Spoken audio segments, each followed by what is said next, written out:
हम देखते हैं गोकू बिस्किट ओलिविया के ऊपर हीलिंग अटैक कर देता है और वहां से चला जाता है। बिस्किट ओलिविया सीधा यूजीरो के पास जाता है गोकू के बारे में बताने के लिए। उसे लगता है कि गोकू बिल्कुल पिकल की तरह 1000 साल बाद जिंदा होकर वापस आया है और उसके पास भी कॉस्मिक पावर है। वहीं गोकू पिकल के पास जा रहा होता है और मन ही मन कहता है यकीन नहीं होता है यहाँ कॉस्मिक पावर पिकल के पास है। खैर जो भी हो, उससे मिलने के बाद ही पता चलेगा कि वो कितना ज्यादा पावरफुल है। ये कहने के बाद गोकू अपनी इंस्टेंट ट्रांसमिशन टेक्निक का इस्तेमाल करता है। वो कॉस्मिक पावर को सेंस करने की कोशिश करता है। जब वो ऐसा करता है तो उसे दो जगह से कॉस्मिक पावर फील होती है। उसे समझ नहीं आता है कि इसमें पिकल की कॉस्मिक पावर कौन सी है और यहाँ पर दो दो लोगों के पास कॉस्मिक पावर है। गोकू कहता है मुझे उसके पास ज्यादा जाना चाहिए जिसकी कॉस्मिक पावर ज्यादा स्ट्रॉन्ग है। ये कहने के बाद वो उसकी एनर्जी की तरफ टेलीपोर्ट हो जाता है जहाँ से कॉस्मिक पावर ज्यादा आ रही थी। गोकू जब वहां पहुंचता है तो वो देखता है कि उसके सामने कोई शख्स बैठा हुआ है। गोकू उसे देखते ही पहचान लेता है और कहता है पिकल तुम यहाँ पर हो। यकीन नहीं हो रहा है, तुम इतने ज्यादा शांत हो, क्या तुम्हारा खेलने का मन कर रहा है? मैं यहाँ पर तुम्हारे साथ खेलने आया हूँ, चलो साथ मिलकर खेलते हैं। गोकू की बात सुनकर पिकल पीछे मुड़ता है और उसे देखने के बाद फिर से उसी तरफ घूम जाता है। गोकू कहता है क्या हुआ, लगता है तुम नाराज हो। इस पर पिकल कोई जवाब नहीं देता है। गोकू कहता है आखिर बात क्या है। ये कहने के बाद वो पिकल के पास जाने लगता है और उसके पास पहुंचकर कहता है मेरी तरफ देखो, तुम अकेले बोर हो रहे हो इसलिए मैं तुम्हारे साथ खेलने आया हूँ। ये सुनकर पिकल उस पर एक पंच करता है लेकिन गोकू उस पंच को ब्लॉक कर लेता है। पिकल ये देखकर खड़ा होता है और उसे समझ आ जाता है कि गोकू काफी ज्यादा पावरफुल है।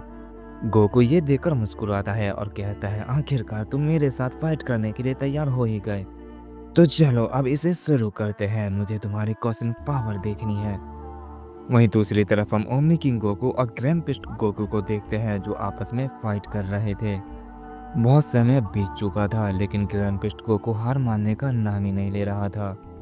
ओमनी किंग गोकू कहता है बस करो, बहुत ज्यादा हो गया है, अगर तुम इसी तरह लड़ते रहे तो तुम लड़ने के लायक नहीं रहोगे, हो सकता है तुम मारे जाओ। ग्रैंडपिस्ट गोकू कहता है ये तो मेरे लिए फक्र की बात होगी कि मैं तुम्हारे हाथों मारा जाऊंगा, या तो मैं आज कॉस्मिक पावर को अनलॉक करूंगा या यहीं पर मर जाऊंगा। ओमनी किंग गोकू कहता है जिद मत करो ग्रैंडपिस्ट गोकू, ये काफी खतरनाक हो सकता है। इसे हासिल करने के बहुत सारे तरीके हैं और तुम सबसे मुश्किल वाला तरीका अपना रहे हो। तुम बहुत ज्यादा ताकतवर हो, मुझे तुम पर भरोसा है, तुम जल्दी ही उस पावर को अनलॉक कर लोगे। बस इसमें काफी समय लगेगा, मैंने भी इस पावर को इतनी आसानी से नहीं पाया है, मैंने बहुत मेहनत की है और तुम्हें भी मेहनत करनी ही होगी। ग्रैंडपिस्ट गोकू कहता है मैं वही तो कर रहा हूँ, ये मेहनत नहीं तो और क्या है। ओमनी किंग गोकू कहता है इतनी मेहनत सही नहीं है ग्रैंडपिस्ट गोकू, तुम्हें आराम की सख्त जरूरत है। अपनी हालत देखो, तुम बहुत कमजोर हो रहे हो, तुम्हारा पूरा शरीर बहुत बुरी तरह से डैमेज हो गया है, तुम लड़ने की लायक नहीं हो। तुम अपनी पावर का इस्तेमाल करके खुद को हील कर रहे हो लेकिन मेरी बात मानो, इतना काफी नहीं है, अगर तुम हार नहीं मानोगे तो फिर मजबूरन मुझे ही हार मानना होगा। इस पर ग्रैंडपिस्ट गोकू कहता है हाँ ये सही होगा, इससे मैं तुम्हारे साथ दोबारा ट्रेनिंग कर पाऊंगा, पर मैं कभी नहीं चाहूंगा कि तुम मुझे इस तरह हारो। चलो अपनी पूरी ताकत से मुझ पर अटैक करो। मैं जानता हूँ तुम मुझे हरा सकते हो लेकिन तुम मुझे हराना नहीं चाहते। मैं बिल्कुल सही कह रहा हूँ ना ओमनी किंग गोकू। इस पर ओमनी किंग गोकू कहता है तुम बिल्कुल सही कह रहे हो लेकिन तुम हीलिंग और डिफेंस एक साथ अच्छे से नहीं कर सकते हो। तुम्हारी सारी एनर्जी खुद की बॉडी को हील करने में चली जाती है जिस वजह से तुम मेरे अटैक को रोक नहीं पा रहे हो और ना ही मुझ पर पावरफुल अटैक कर पा रहे हो। यकीन मानो तुम्हारी पावर पूरी तरह से खत्म हो गई है। इस पर ग्रैंडपिस्ट मुस्कुराते हुए कहता है ऐसी फाइट करने में जो मजा है वो किसी फाइट में नहीं। क्या तुम बस बातें ही बनाते रहोगे या मुझ पर अटैक करोगे? मैं बिल्कुल तैयार हूँ, चलो मुझ पर हमला करो। तुम्हें तो पता है कि मेरे अंदर अब जान नहीं बची है, तुम्हारा एक अटैक और मेरा किस्सा खत्म। तो देर मत करो, इस फाइट को खत्म करो। इस पर ओमनी किंग गोकू कहता है तुमने बिल्कुल सही कहा, अगर मैंने ऐसा नहीं किया तो तुम कभी हार नहीं मानोगे। ये कहने के बाद वो अपनी ओमनी पावर को रिलीज करता है और एक पावरफुल पंच तैयार करता है। ये देखकर ग्रैंडपिस्ट गोकू मुस्कुराता है और कहता है मैं बिल्कुल तैयार हूँ।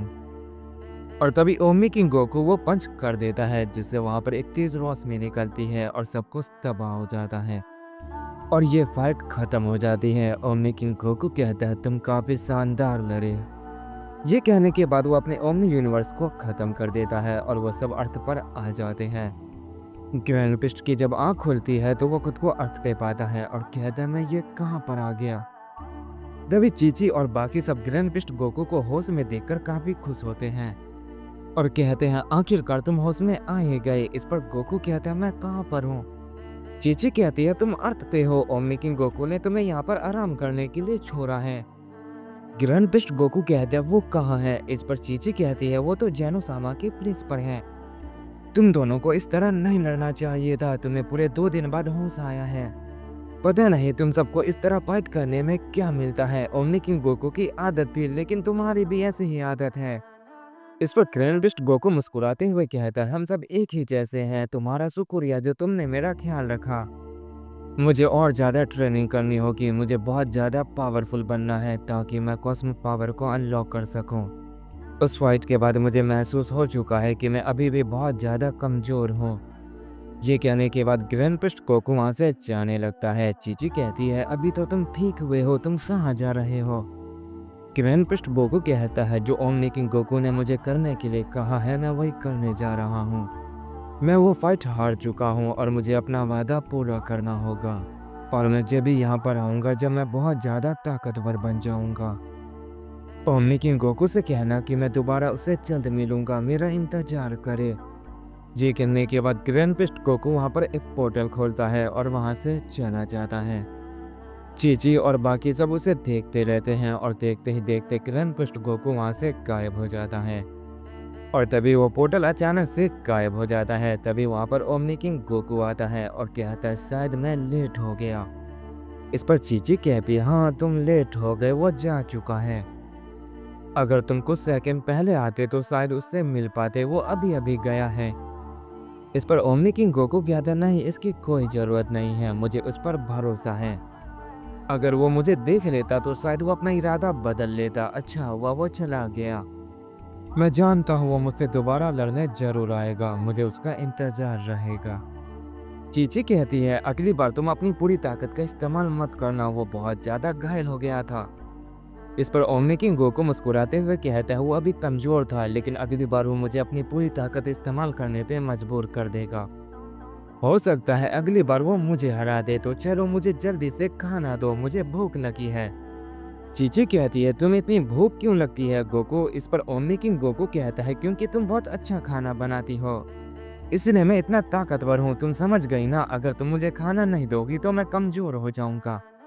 इस पर चीची हंसते हुए कहती है तुम बहुत ही मजाकिया हो गोकू, चलो मैं तुम्हारे लिए खाना लेकर आती हूँ।